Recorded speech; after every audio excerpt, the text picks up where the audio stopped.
গরুটা বেচতে পারি নাই, আপনি নিয়ে যান, 1 লাখ টাকা দিয়েন। হাটের কি অবস্থা দেখছস তুই?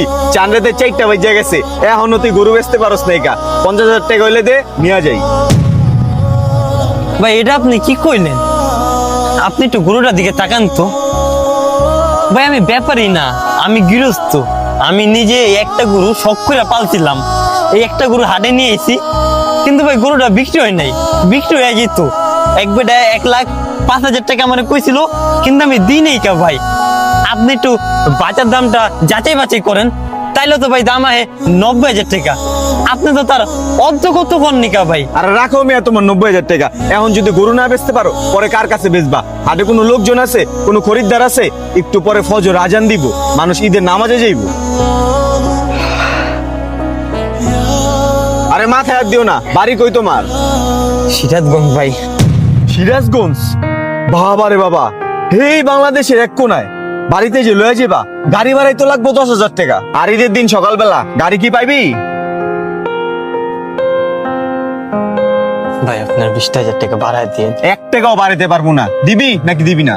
ভাই আমি দালালও না ভাই, আমি ব্যাপারই না ভাই, খুব কষ্ট করে গরুটা কেমনে কি? এই ভাই রাহেন, আমগুলো কথা হয়ে গেছে। আপনি অন্য গরু আছে, অন্য গরু দেখেন। এই তুই কি দিবি? ভাই গরু আপনি নিয়েন, আমি গরু নিতে আহি নাই। আমি ওই জায়গায় দাঁড়াইয়া এতক্ষণ আপনাকে এই ঘটনাটা দেখছি। কোরবানির লেগে তো গরু নিবেন, বেডারে ঠকাইয়া ভাবতাছেন আপনি জিতে যাইবেন। আরে ভাই বাজারের শেষ সময়, দেখতাছেন না বেটা গরু বিক্রি করতে পারতাছে না। হ্যাঁ কম দামে বিক্রি করবো, আমি নিয়ে নিমু। ভাই একটা কথা মনে রাখবেন, আমি তো এখানে দাঁড়াইছিলাম, আমি বুঝতে পারছি আপনি কি চাচ্ছেন।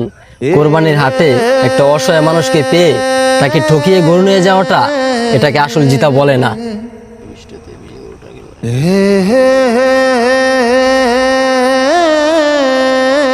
প্রকৃত জিতা হচ্ছে যে লোকটা সারা বছর কষ্ট করে রোদে পুড়ে বৃষ্টিতে ভিজে গরুটাকে লালন পালন করছে, তাকে তার ন্যায্য টাকাটা দিয়ে তার মুখে হাসি ফুটিয়ে আল্লাহকে সন্তুষ্ট করার জন্য কুরবানির গরুটা নিয়ে যাওয়া। বা এই জায়গায় আমার কিছু না, আমি দালালও না, আমি ব্যাপারীও না।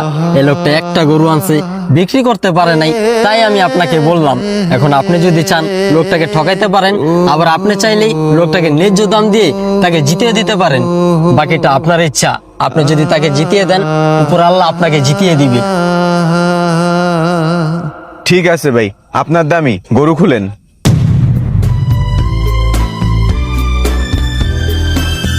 ভাই এই দিক দিয়ে দাঁড়ান। হঠাৎ বন্ধুরা ভিডিওটি ভালো লাগলে একটা লাইক